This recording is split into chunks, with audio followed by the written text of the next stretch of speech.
स्वयं यमराज कह रहे हैं। जब यमराज से यमदूतों ने ही पूछा कि किसको पकड़ के नरक में नहीं लाना है, कृपा कर हमें बताओ। यहाँ पे अजामिल उपाख्यान आया है, अजामिल नाम के भक्त की कथा आती है, कथा सबने सुनी है इसलिए हम केवल कह के आगे बढ़ रहे हैं। तो जब यमदूत उसको ले जाने लगे तो विष्णु दूतों ने आकर के रोक लिया और उसको लेके वैकुंठ चले गए। तब यमदूतों ने जाके यमराज जी से पूछा किसको पकड़ के नहीं लाना चाहिए, कृपा कर उसके बारे में हमें बताओ। तब यमराज जी कहते हैं जो 3 काम रोज करता है उसको पकड़ के यमलोक नहीं लाना। कि जिह्वा न वक्ति भगवद गुण नाम धेयम, चेतश्च न स्मरति तच्चरणारविंदम,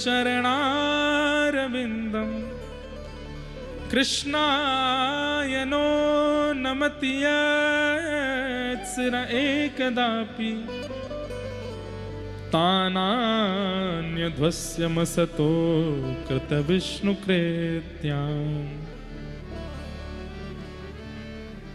3 काम क्या?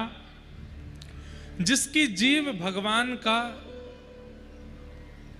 3 बार स्मरण करती हो, सुबह उठते ही, दोपहर के मध्याह्न में और रात्रि में सोने से पहले। जिसकी जीव भगवान का नाम गाती हो, सुबह उठते ही कहता हरिशरणम हरिशरणम हरिशरणम, श्री राधा रमण, श्री राधा वल्लभ, श्री कुंज बिहारी, श्री बांके बिहारी आदि आदि भगवान के सुंदर सुंदर, श्री कृष्ण गोविंद हरे मुरारे, हे नाथ नारायण वासुदेव, इतने सारे नामों को सुबह उठते ही बोलता है।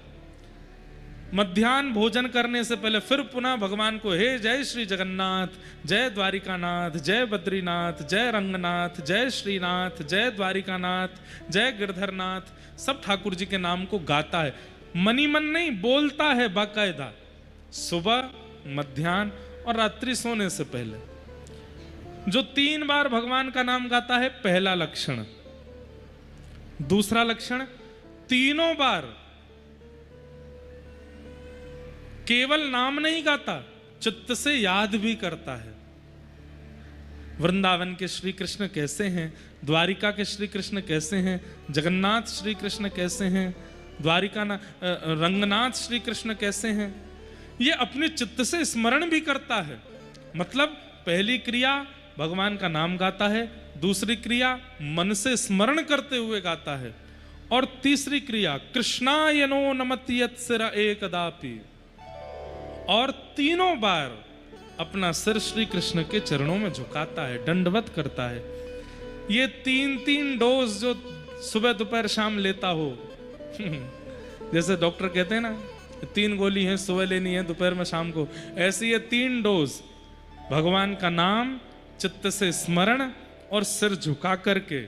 जो 3 बार भगवान का स्मरण करता है, नाम गाता है, सिर झुकाता है, सुबह दोपहर शाम, उसको पकड़ करके नरक में नहीं लाना।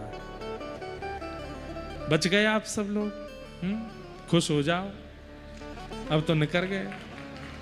क्योंकि अभी कथा में तो यही चल रहा है, सुबह उठती कथा का स्मरण, दोपहर में आती कथा में जाना है, रात में फिर कल का स्मरण, पूरे दिन भगवत स्मरण।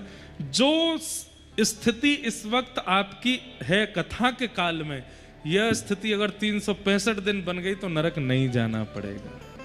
ऐसे ही अगर हो गए तो नरक जाने की कोई जरूरत नहीं है। इस प्रकार नरकों का वर्णन किया।